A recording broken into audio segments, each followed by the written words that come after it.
Good morning and welcome wherever it is you are watching us from around the world. This is Enterprise Morning, reaching you from Enterprise Television. I am Henry Iwibike.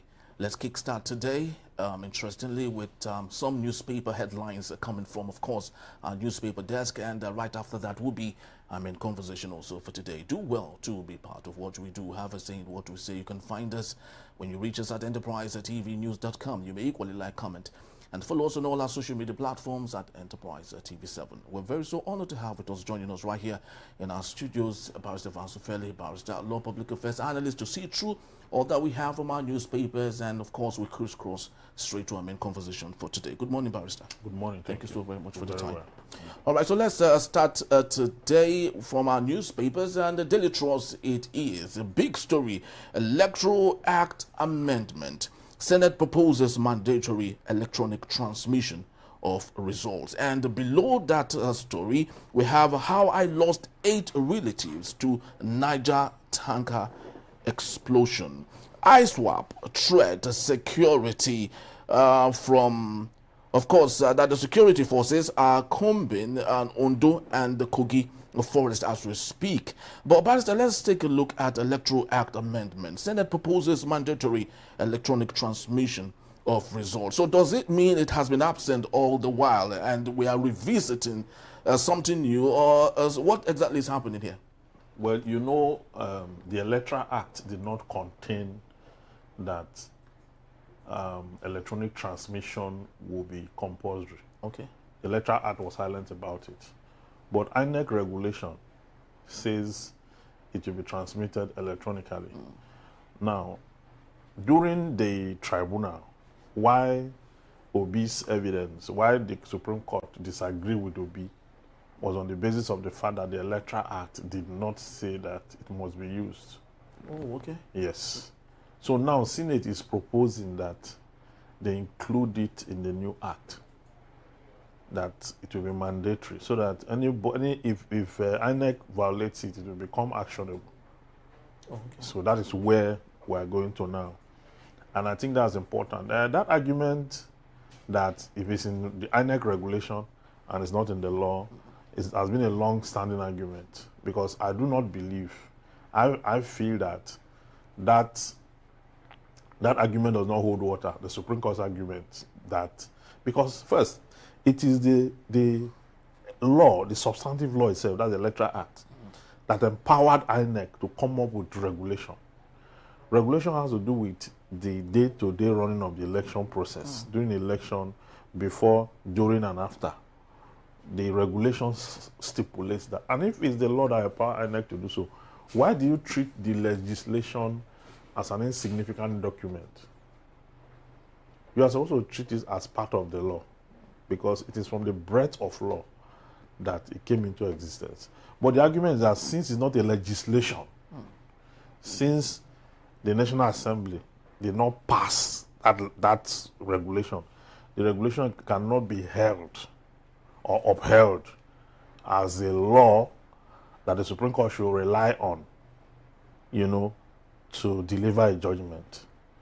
As much as in a way it sounds plausible, but when you look at the overall spirit and letters of the law and the intendment of that action, you will see that it's for the purposes of INEC to be able to run through, because the Electoral Act cannot be stating the day-to-day running.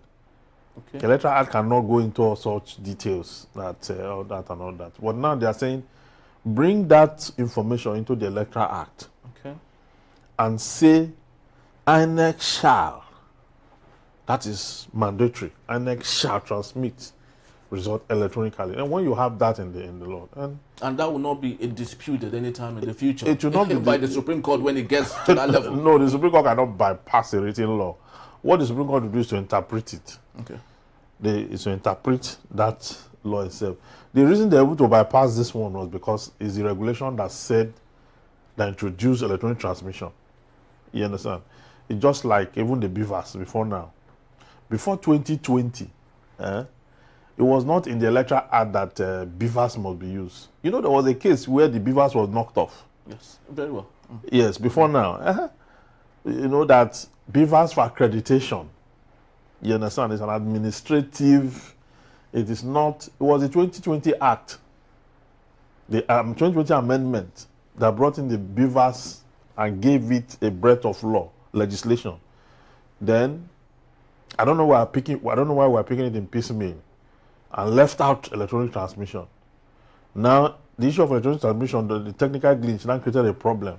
Okay. That INEC now at the Supreme Court pulled itself out from the INEC regulation. Now, Parliament is now proposing that they should bring it into the... Why can't we think... I know that there's no foreseeable end in law, but there are things that we know that we can all unpack and put them in the Electoral Act so that it can become binding. All right. I just hope that, well, with what you said, I don't know if we should give good congratulations to the parliamentarians for doing that, or do we see, what do you think is in the heads of our parliamentarians, knowing that most of them have taken advantage of that loophole? Yeah, they took advantage of it, but now they're asking that it be brought into mainstream. But the question I want to ask is this. Between now and 2027, are we going to be able to amend this act? This thing we're doing, like this reform that we're going about this way, are we serious about it really? And Parliament will just once in a while, they will just talk about it. The next time they will leave it. Once in a while, they talk. Are they serious about the reform? Or they're just giving us assignments so that we can preoccupy the minds of people just talking and, you know, are they serious about it? A legislation that is supposed to pass before the next election by now should have gotten to at least committee stage. I mean, just 1 year in between. Should have at least gotten to committee stage. But this one, we don't know where the whole thing is. All right, let's continue with the Guardian newspaper for today. Big story. Federal government begins public finance reforms ahead of new tax regime in January. I do not know what they mean here, Barrister. What are they trying to tell us? That they're trying to panel beat the tax regime before January. What should Nigerians be expecting? Yeah, in preparation for the coming year, wherein a new tax regime is supposed to kick off, there's need for sensitization. Okay, that's what it is. Yes, there's need for sensitization and there's need to prepare the ground for the coming. But just that the unfortunate thing is that the tax is taxing the impoverished. The already impoverished people. I know there are exceptions here and there. That is not for everybody. I know. But for the past 2 years, what exactly has this government put in place to help the economy to bounce back to shape, for which they now feel that it is right for them to put tax and all that? The tax law itself is not bad in the long run, but it doesn't look like a law that should be introduced to people in this state of affairs in Nigeria. It looked like a law that should be introduced to an already existing buoyant economy.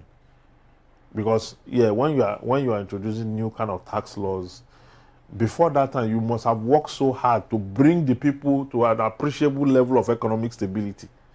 You understand? Before you introduce, but this one, you are introducing it to people who have not even witnessed any kind of economic stability, who are grappling with a survivor and they are not able to function effectively.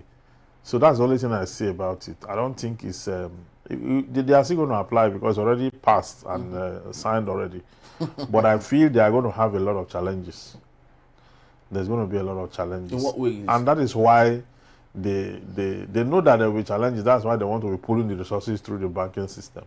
Oh, okay. Yes, through the banking system, because already they've already used the Money Laundering Act to cripple you from carrying too much cash, and then use the cashless policy to reduce.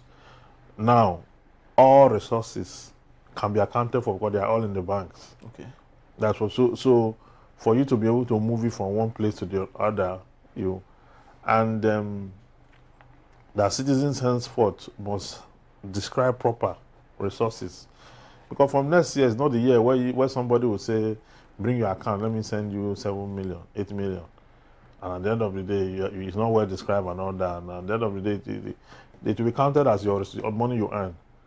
Wow. And then yes, because if it's not described proper, it will be taxed and all that. So it's a new regime of financial literacy and financial administration. So everybody should get ready for the incoming regime. All right, let's see how that goes, though. I would love to believe they would inform Nigerians better on what that means, because it's really sketchy here and there. Nigerians are still trying to, grapple with what that means and how would that affect them and so on and so forth. But let's take a look at other matters here. Nigerians won't accept any deportees from United States. Tuga insists. Ghana had started receiving some deportees from the United States. Nigeria is not receiving. And of course, we see the after effect. United States had cancelled the visa restrictions on Ghana. Now they have unrestricted, travel. We still have the restrictions here. So how do you think diplomatic issues like this can be taken care of without affecting Nigerians? Well, it affected us largely because of the reciprocity that we, Nigeria pulled a stunt after that was done.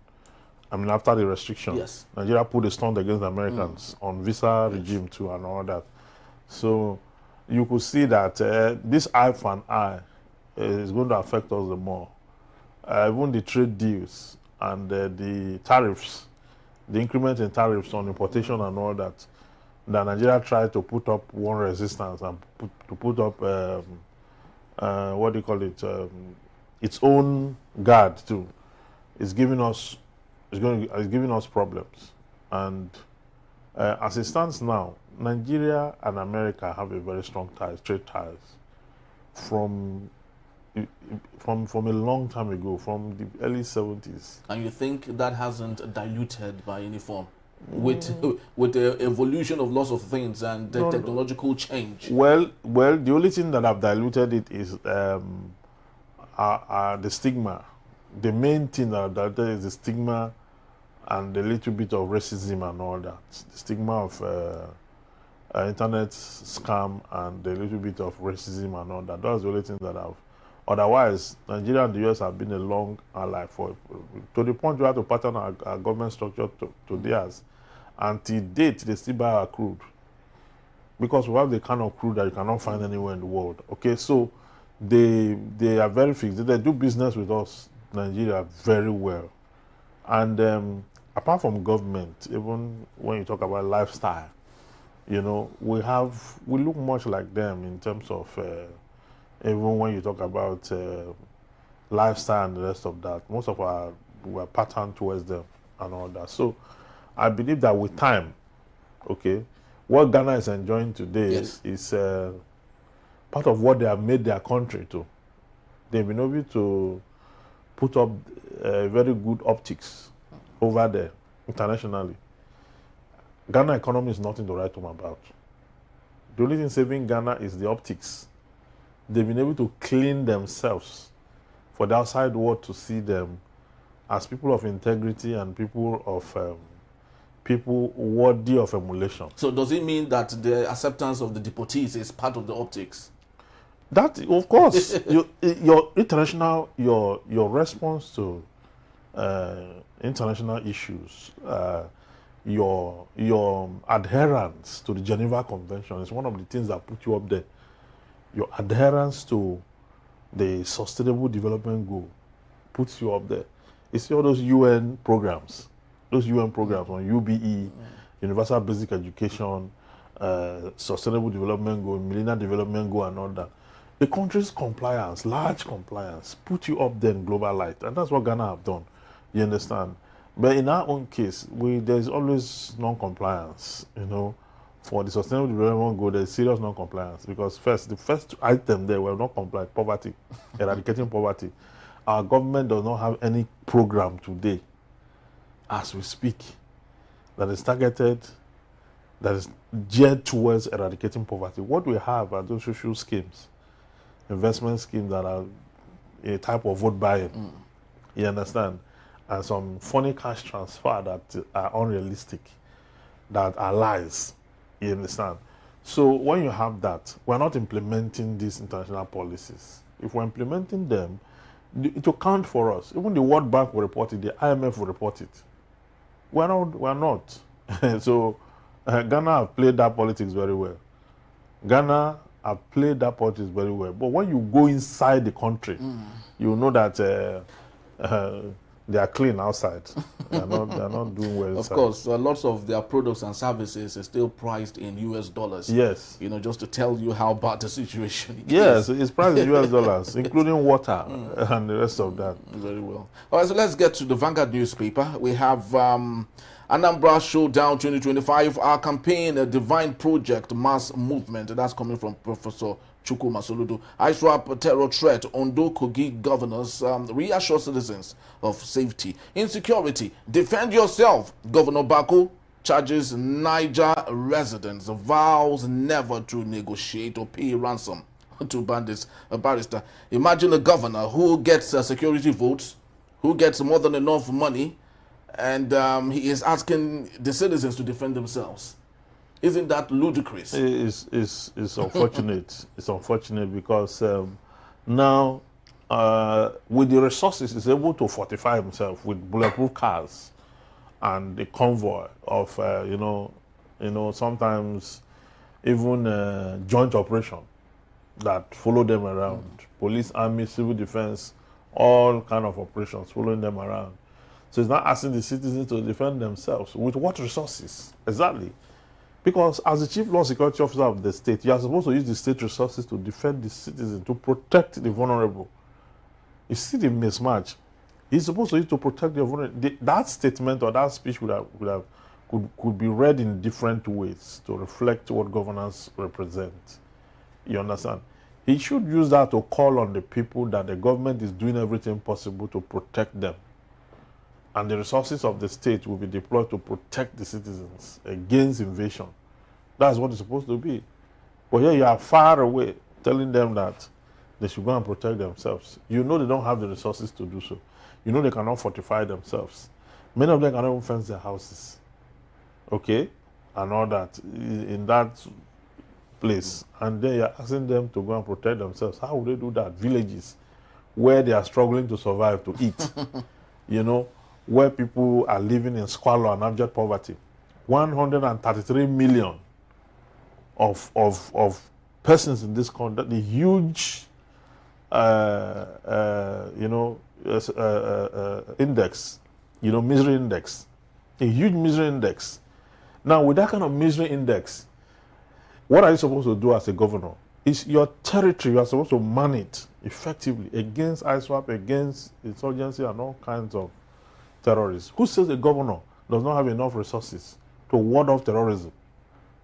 Is it because we call on the federal government all the time? A state government, the state governor, have enough resources to conquer terrorism, to wipe out terrorism in his state. They have it. After all, they are not the one providing the army. They are not the one providing the police. Even though they support, What are they providing that they have put up there that is indigenous to the state to ward off terrorism? There's nothing. In many states, there's nothing. The state police are talking about is not yet implemented. So what mechanism, what semblance have they put up there with all the security votes, with all the revenue allocation, with all the resources they get? It's just to use to play politics. It's actually becoming a wide-scale issue. Of course, with Ondo and Kogi State, we just learned that security operatives, army, DSS, the police are basically combing the forest of Ondo and Kogi. And I'm asking myself, how much of that combing can they do, really, to fish out those bad eggs from the society? They combine and they want to comb, they first of all go and announce it. Which, of course, they have made. So to us. What are you coming? What are you coming? You go and tell the people that you are coming. More than they ambush you. There was an ambush. Yes, that killed about 6 soldiers. Yes, even senior officers. Yes, the commander died. Died in the process. So this war, there must be collaboration. The state must tell us how far they can stand and stretch their hands. Then the federal authority will take it off from there. There must be collaboration, except that what we have is some politicians are even involved in this thing. Some politicians are involved in the huge sense of insecurity. The only thing that is the only kind of criminality that is independent of politicians is kidnapping. But as for the insurgency itself, that one, the hand of government is in it. The one that is free from government is the kidnapping, which is individualistic and or personal, whatever it is, oppression, terror. It's terror in itself. Kidnapping is terror. Yes. So there must be collaboration between the federal government and the state government and the local government to wipe out insurgency in our land. It has caused us serious setback, and nobody is happy about it. And nobody can find peace as long as it persists. The same thing applies to kidnapping. It's actually very bad, very so bad. But let's get back to electioneering again. Anambra Showdown 2025, our campaign, a divine project, mass movement, and Soludo. Do you think, of course, I've asked these questions time and again, the Anambra election, do you think that's a good litmus test for Amopiton at this point? Its election is coming for November 8th. Yes. Yes. Do you think Amopiton might use that as an opportunity to show to Nigerians how great he is? Of course, it's an opportunity for him to put out the logistics and the procedures he wants to, the kind of system he wants to apply. You understand? He has said that they're going to use drones the other day to, it's not enough to say you want to use drones, because exactly what are you using drones exactly to do? Is it to monitor those buying votes and selling it? Or you want to use to monitor the movement of those materials? Can drone protect somebody from snatching ballot box? Or you can just view the person who will know that it was snatched and, So I think in a bid to sound innovative, he may be saying too much. You understand? But it's a thing about when people are appointed new into an office. There's a tendency to want to over-assert, okay? But we cannot evaluate him on the basis of what he's saying. We can only evaluate him on the basis of what he's able to do.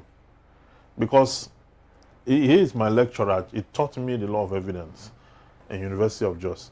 And if you have been taught by Amopita, evidence, anybody that has gone to University of Jos knows.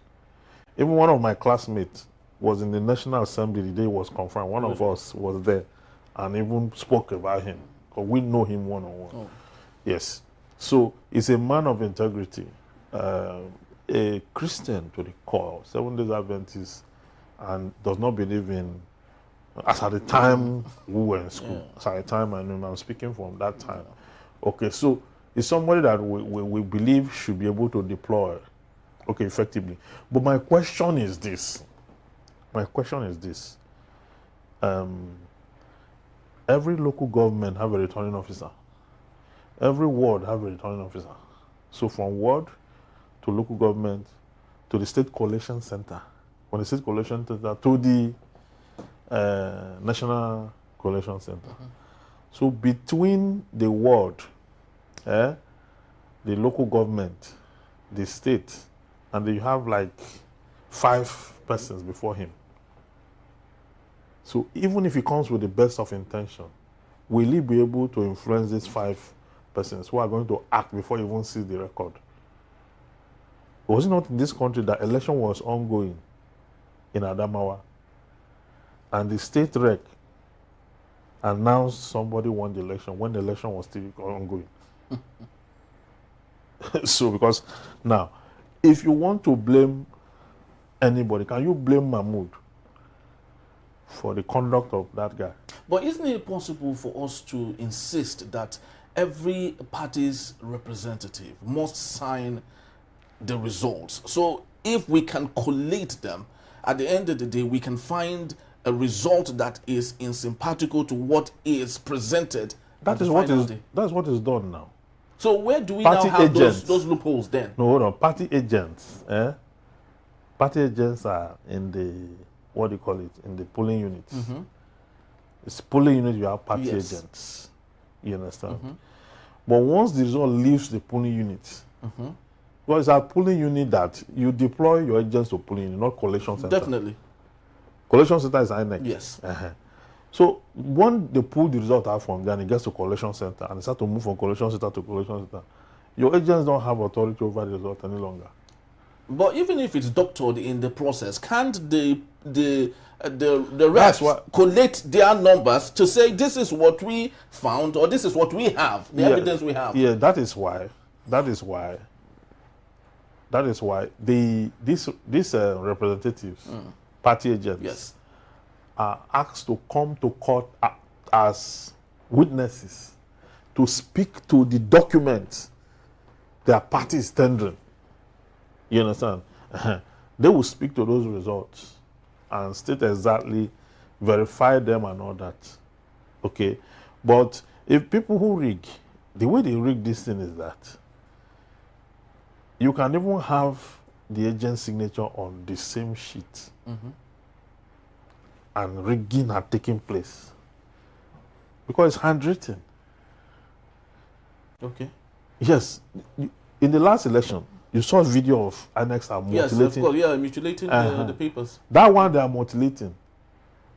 The agents at the polling have signed already. Have signed already, yes. So when it gets to few questions, just few questions, take a look at this result. Take a look at that signature. You confirm your signature. And before you know it, you have reservations. The document is saying a different thing. And in law, documents speak for itself. You cannot describe document. Even if the numbers are doctored. It's a court. You can say that. You can object a piece of evidence that should not be admitted. You can object it. You understand? And when you object it, the court will rule on it. Okay? Will rule whether or not it will be admitted. If your law it can be taken out, if it satisfies the principles of admissibility of documents, it will be admitted into evidence. Even if the weight that they come and place on it may not be too high because of the controversy surrounding it, it will first of all be admitted, at least it will come in. Then when the court is not determining the matter, the court will look at the substantial non-compliance you are talking about in the result. So that's how it is done. So the rigging is not even in the polling unit. The rigging is not even carrying ballot boxes. The rigging is systemic. And the politicians are responsible for the rigging. It's systemic and they are the ones responsible. In places where they notice that they are not able to penetrate the INEC or the REC, or like the one that happened in Abia. Yeah, Abia State. Yeah. When they notice that kind of thing, when they study the situation, what they do is to create mayhem so that the election will be disrupted in those areas where they have low this thing. And so sometimes when they modulate, you start to see something like number of accredited voters being less than number of actual voters. Oh, okay.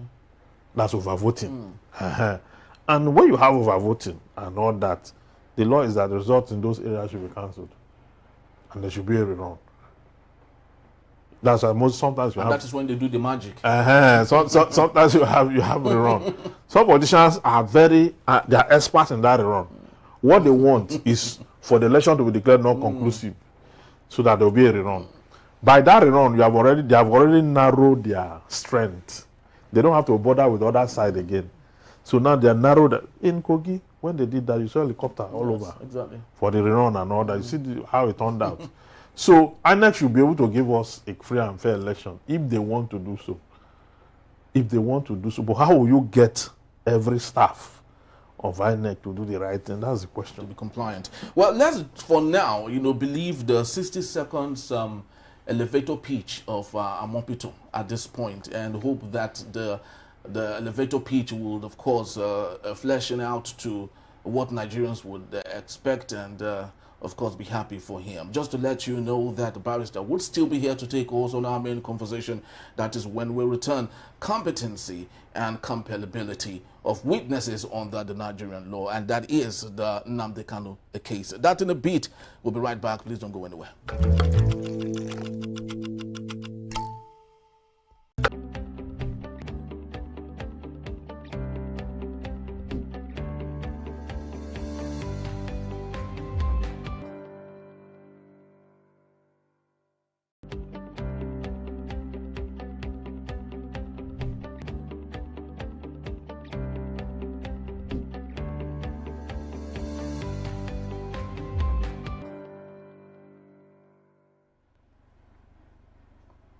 Thank you so very much for joining us. This is still Enterprise Morning, reaching you from Enterprise Television.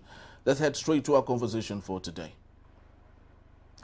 Nnamdi Kanu's decision to call 23 witnesses, including top figures like Abubakar Malami, Nyesom Wike, David Umahi, Babajide Sanwo-Olu, and Theophilus Danjuma, and equally Tukur Buratai, raises legal issues on competency and compellability under Nigerian law. Section 175 of the Evidence Act, which provides that all persons are competent to testify unless the court finds them incapable of understanding questions or giving rational answers due to factors such as age, illness, or mental incapacity. Even persons of unsound mind may testify if they can comprehend proceedings and respond rationally. In Kanu's case, however, naming high-profile officials is not unlawful, as the law presumes competence. However, compellability, forcing a person to testify, is not absolute and may be limited by privileges or practical considerations. The court must balance the accused's rights to call witnesses with the need to protect state interest and prevent trial delays. It can issue subpoenas, determine witness fitness, and manage the process to avoid abuse or unnecessary adjournment. Ultimately, Kanu's witness list test the spirit of Section 175, which upholds inclusivity in testimony while preserving the court's discretion to ensure fairness and efficiency in the pursuit of justice. I still have with me Barrister Vansufeli. Thank you so very much, Barrister, for being here. Now, this might be a little bit difficult, especially for people who are not well into the law, the legal thing and all that. But I'd love you to maybe take us back to how it all started, because I made a little research here on historical context of what we have to say today. They say the Nigerian rules on competency and compellability were inherited from the English common law applied during colonial rule. It was codified with the Evidence Ordinance of 1945, later becoming the Evidence Act Cap E14 and so many other things. Yeah. Help us, please. Yes, so the Evidence Act is the law that governs how evidence are tendered and admitted before a law court.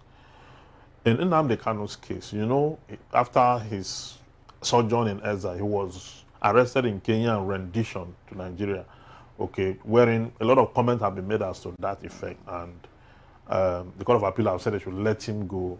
The prosecution appealed, and when they went to the Supreme Court now said that recently, after the prosecution opened their case and closed their case, the defendant, Nnamdi Kanu, filed for a no-case submission.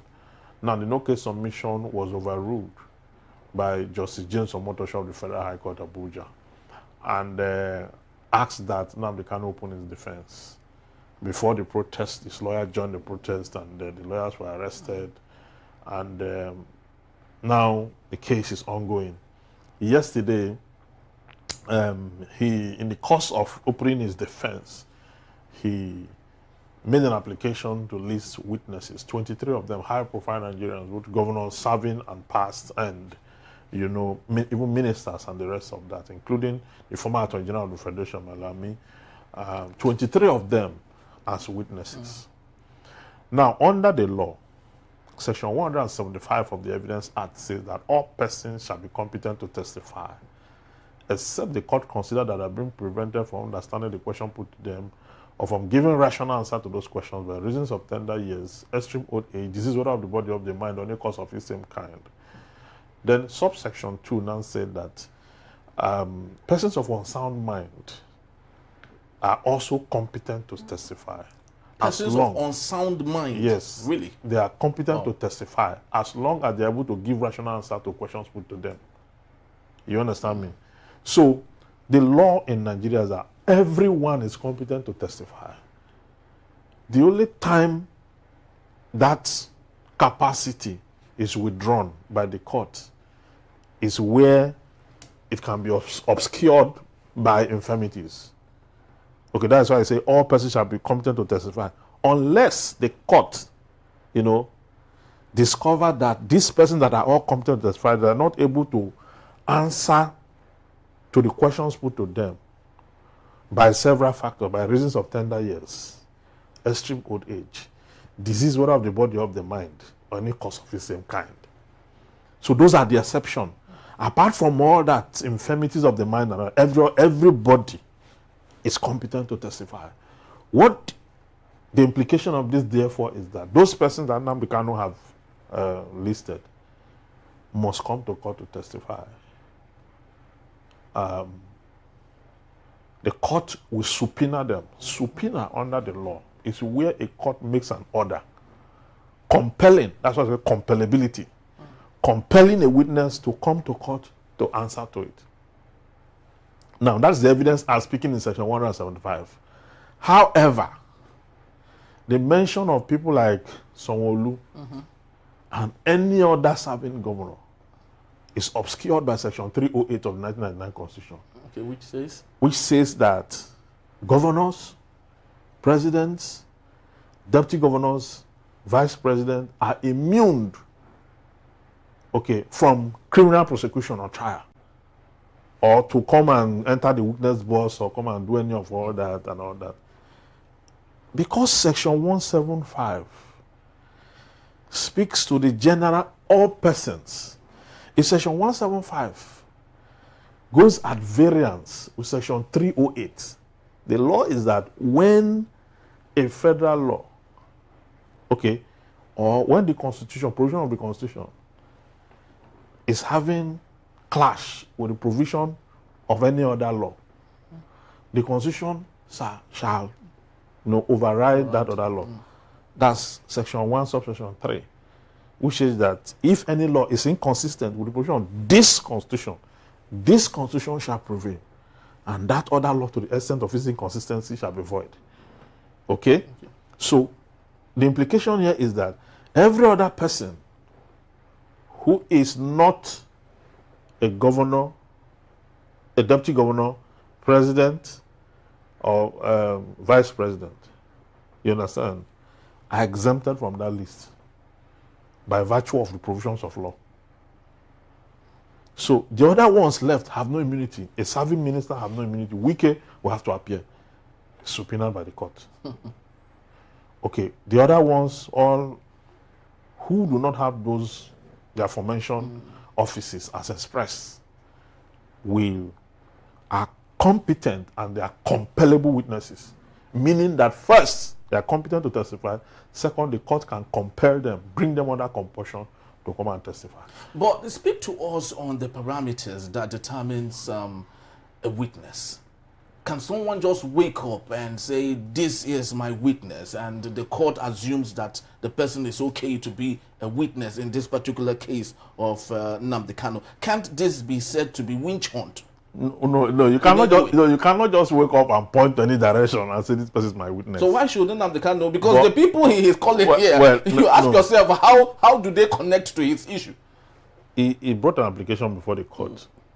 Now, the likes of Malami, the Attorney General of the Federation, was the person who orchestrated his arrest and rendition from Kenya. So he's calling him as a witness. Theophilus Danjuma, how does he connect? I don't know how Theophilus, and I don't know how someone, the governor of Lagos State, you understand? So it is him who is calling, because I'm not on trial. Yes. He's the one on trial. So it is him that will, put that forth, how these people are his witness. Because the truth is that you cannot also hide under the guise of law to bring in irregularities for the court to admit. You understand? Exactly. Section 1 of the Evidence Act talks about relevancy and admissibility of evidence. Relevancy. Exactly. So the evidence must be relevant to the fact in issue. The fact in issue is that he's been accused of terrorism on the basis of broadcasts made, orders given, and so many other issues. So that's the fact in issue. Now, whatever evidence that the court will admit must be evidence that are relevant to the fact in issue. Okay. You understand? Based on the Evidence Act. So your evidence must be relevant to the fact in issue. And if the court Now, finds it is possible. none of those relevant, what happens? What happens is that the adverse party, that's the prosecution, the prosecution will object to the admissibility of that evidence. Because first, the evidence has to be an evidence that's relevant to the fact in issue. Some evidence are not relevant to the fact in issue, but they are relevant to the relevant facts. Come again. Some evidence are not relevant to the fact in issue, but they are relevant to the relevant fact.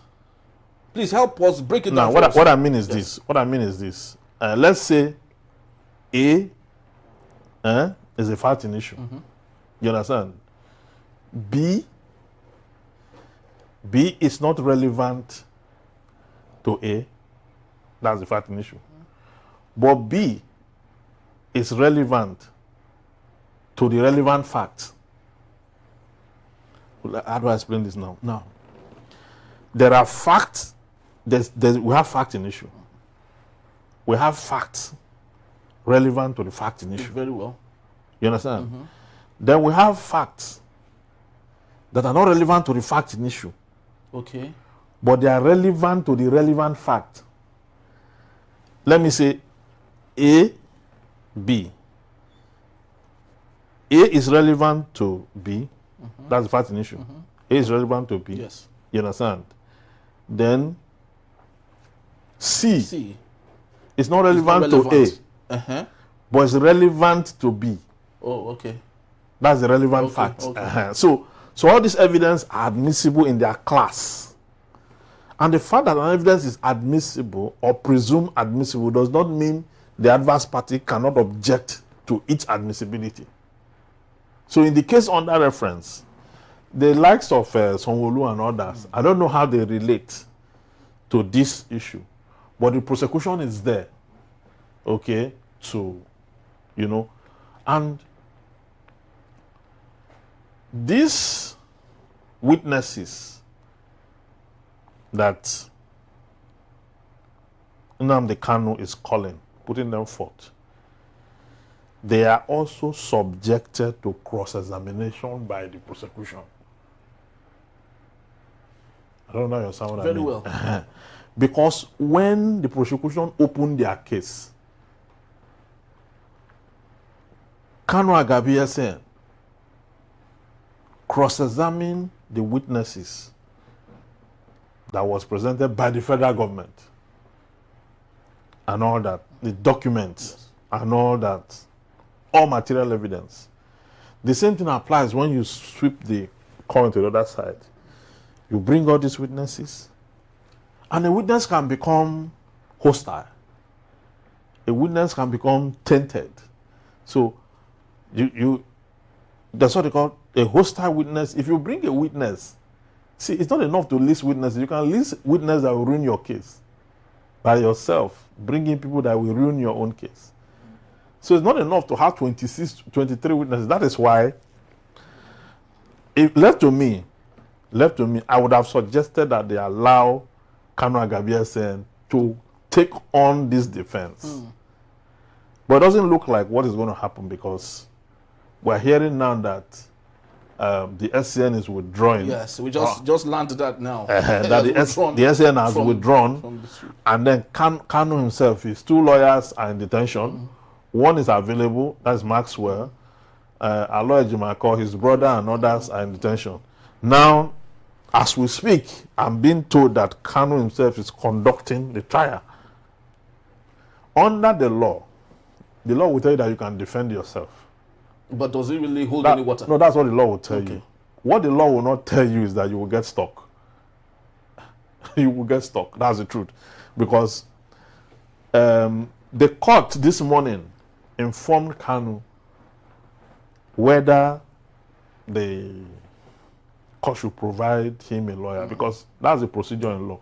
If your lawyers are not available, or you don't have resources to get a lawyer and all that, whatever the reasons, it is the duty of the court the constitutional duty of the court to provide you a lawyer that will, undertake your case. It is his right. But he declined that and said he's going to defend himself. And I do not see him making sense. I mean, I know the laymen, people outside that say, he's doing it well. But for a lawyer, you are journeying to nowhere. Because for me, it is beginning to look like maybe in the past he has watched Suits. And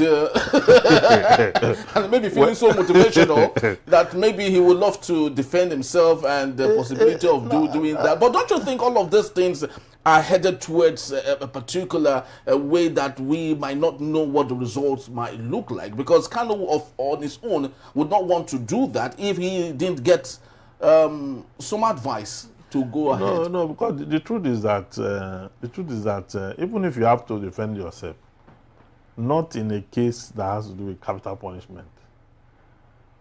Maybe you have some simple offense, you committed a simple offense and your lawyers are not available and you want to undertake that.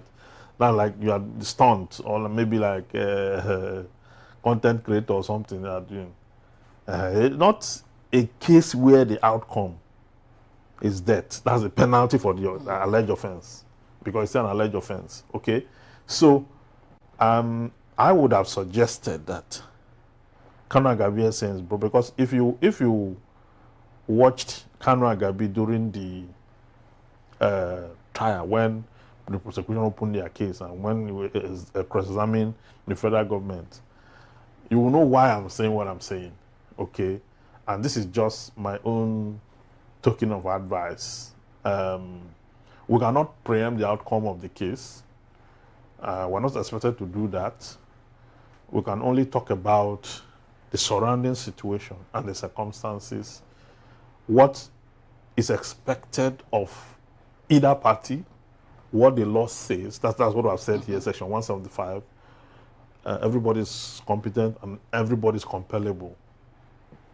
But some persons, because of immunity, presidential immunity, the governors, those ones cannot because of the issue under reference. So the bottom line here is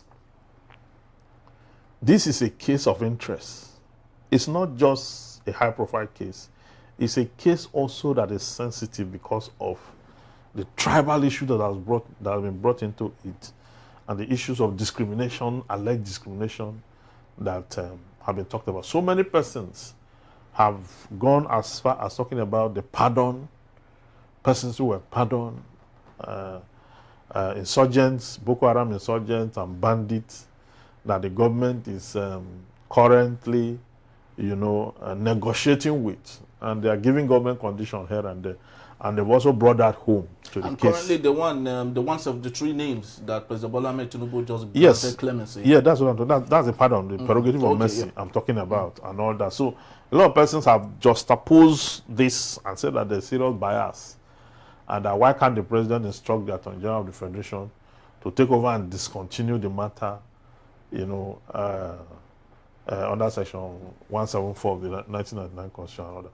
So there are a lot of here and there. But just at the actions taken so far, we must let the public know that. Because I've listened to so many persons who are saying, the 23 witnesses is not, why should you do that and all that? But it's not improper by law. It's not, nothing is wrong with that move as we speak now. Okay.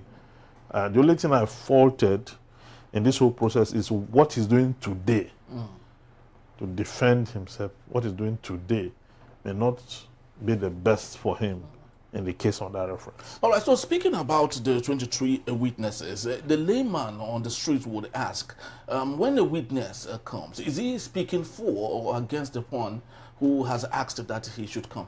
That's what I'm saying, that a witness can turn out to be hostile. No, in this case now, yes. Are they speaking for or against? That's what I'm saying. It's left to them. It's left to them because usually when you are bringing witnesses, you are bringing witnesses that will help the cause of your case. Okay? Now, if you now subpoena a witness, maybe a witness with a document, and he has refused to give you the document, the only way you cannot go and fight him or to, you understand? You can only ask the court to subpoena him to come and talk about that document, to impel him to, or to come and talk about that fact,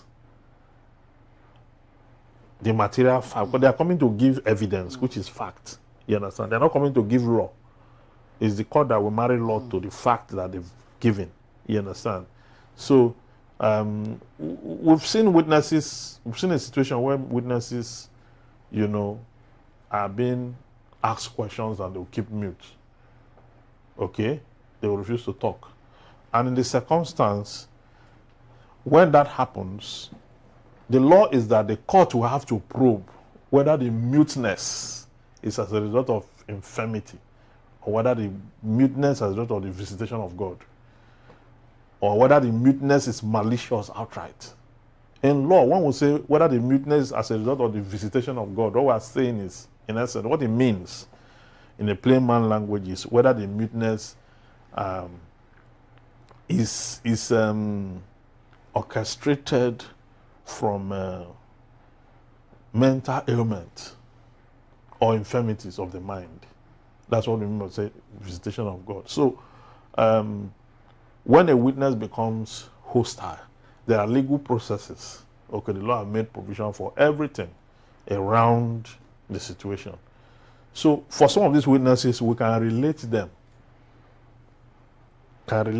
to relevancy into the matter, but some of them are outrightly very extraneous in the case under reference. So it is the way they go about the case from here and the responses they get from the witnesses that will determine how far the case is going to go. But do you think that what we have today with our judiciary, that the gusto would be there to invite these witnesses, really, knowing how symbolic these people are?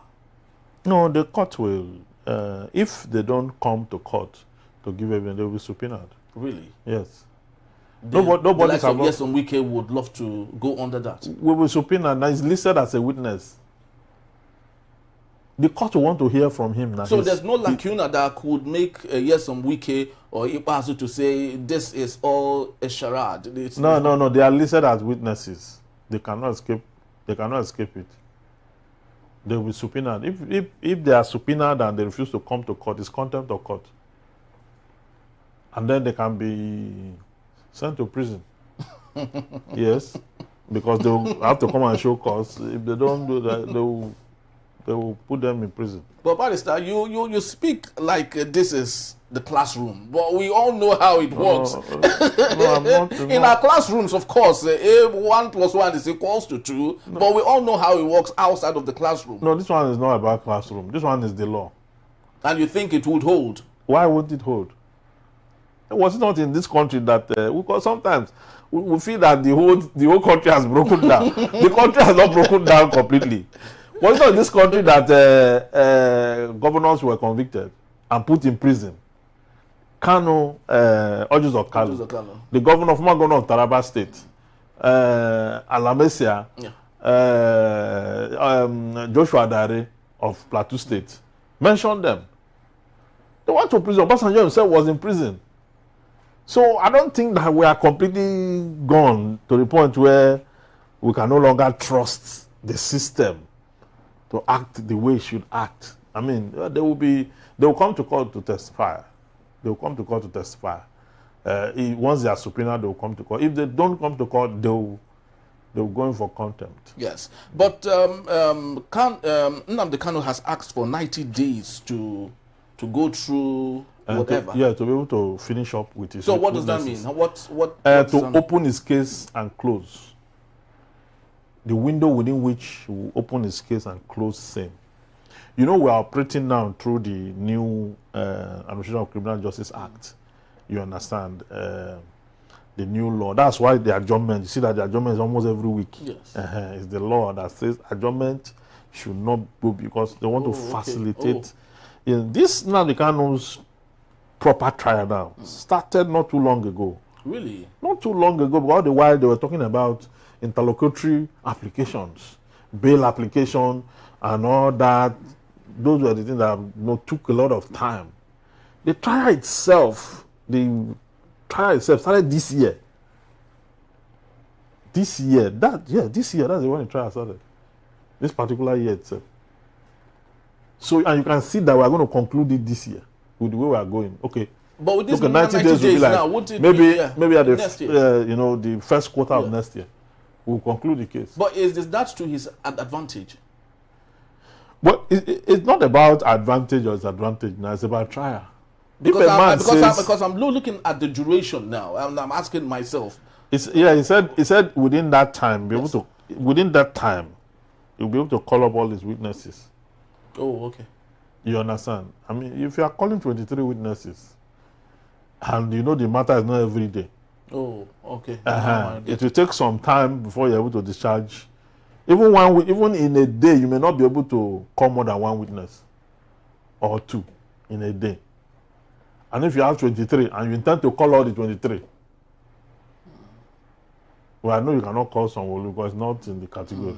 But when we remove those ones, whatever is left, that's what you intend to call. But the defendant can list 23 witnesses and call only one or two. He can decide to call all. You understand? It depends on him and what he wants and how he wants the case to go.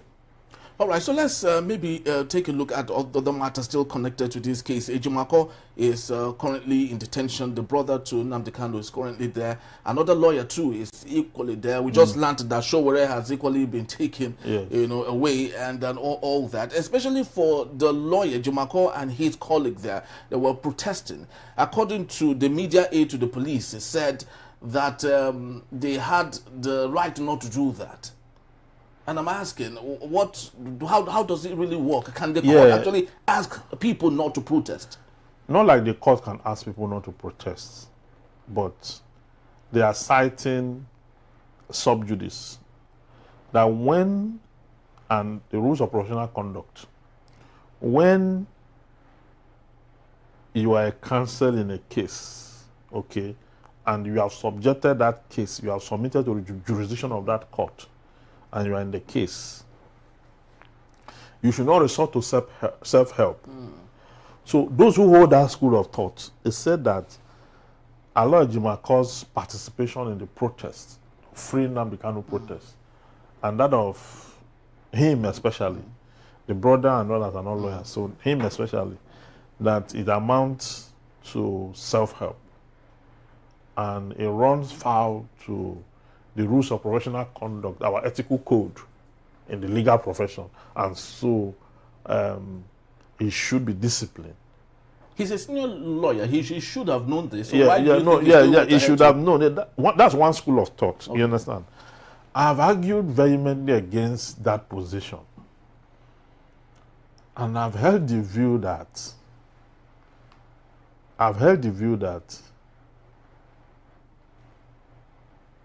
it is a constitutional right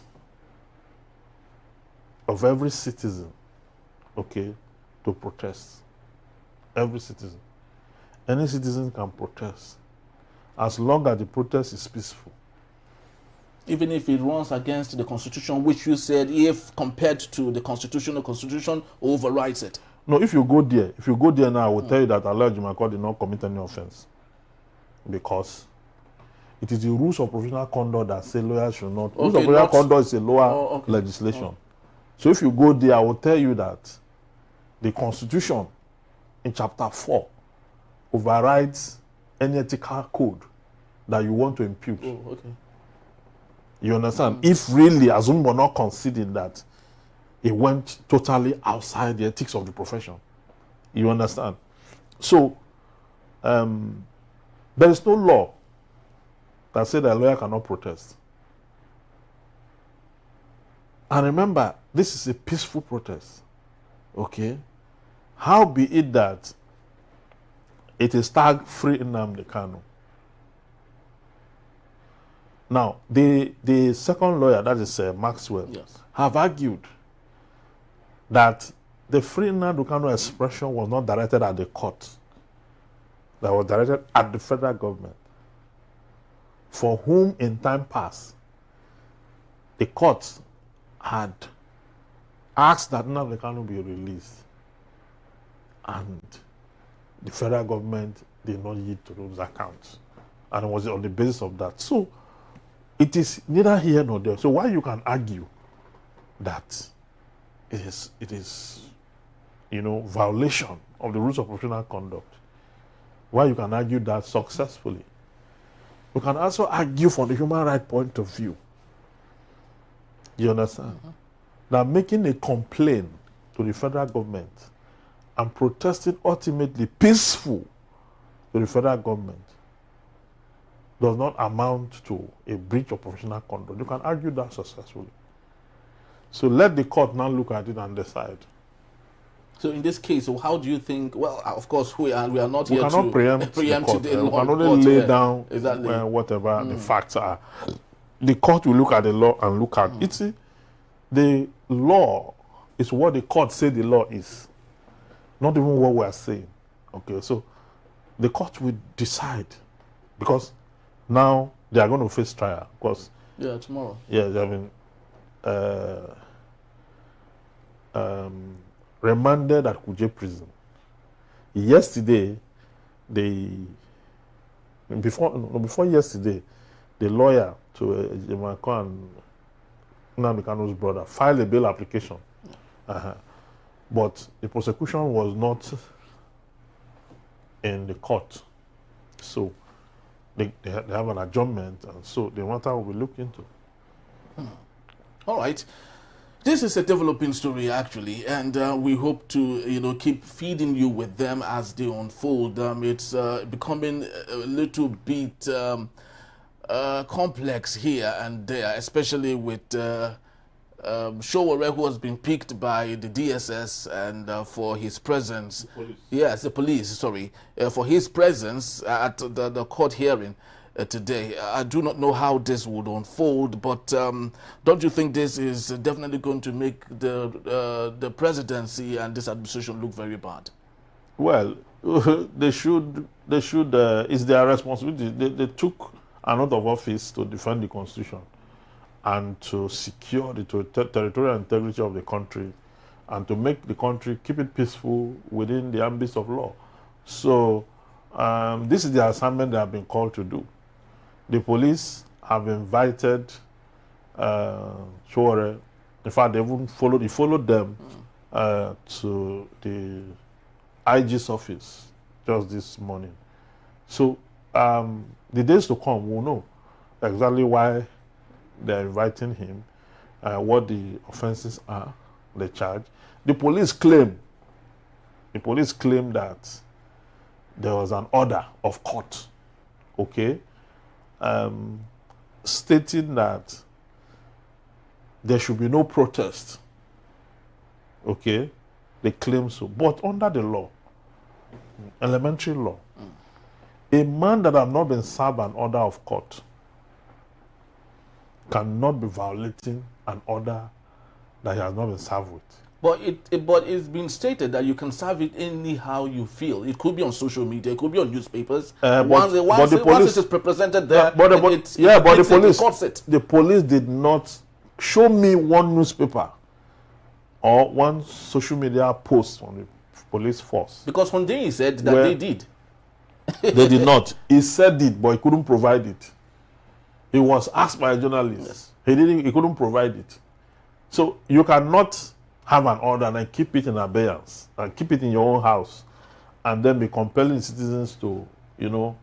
And additional, let me add about the 90 days talk about for Nnamdi Kanu's case.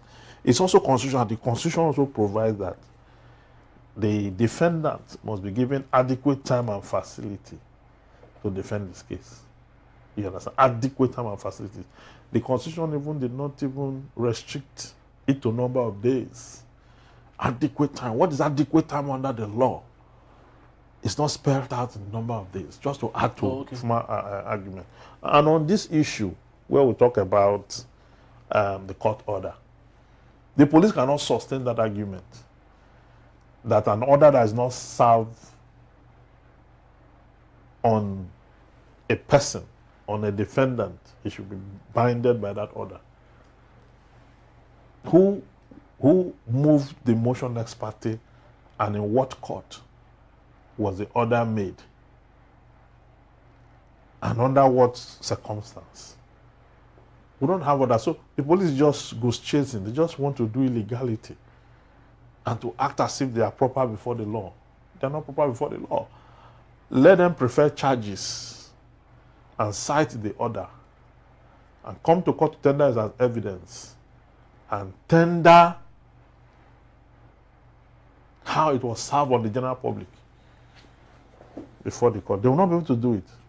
And so that is what it is. All right. But do you think the NBA would serve as an onlooker, especially for their colleague, or do you think it is beyond them to... The NBA, I've not seen any statement from the NBA for now on the issue. The last time we heard from the NBA was on the tinted glass matter. So this which they succeeded. Yes. We'll give it to them. This particular one, we do not know where the NBA signed yet until they issue a statement on this issue. The ESCO perhaps will look at this issue and issue a statement in no distant time. All right. So we would leave it at this particular point. The Nnamdi Kanu case is a wonderful one, especially for students of law. You know, they would have so much to learn from this because of it's a little bit complex for some of us journalists, but for those who are reading this, it's a wonderful experience for them to use this as a reference for so many other things that they would love, you know, going on. Thank you so very much, Pastor. Very well, my pleasure. All right, that's about time. We love to go, but please do well to follow us. You can read up on everything we've talked about today when you visit us at enterprisetvnews.com. You may equally rewatch if you may when you visit us at Enterprise TV 7. I am Henry Igwebike. Thank you for watching, and we'll see you tomorrow. Bye-bye.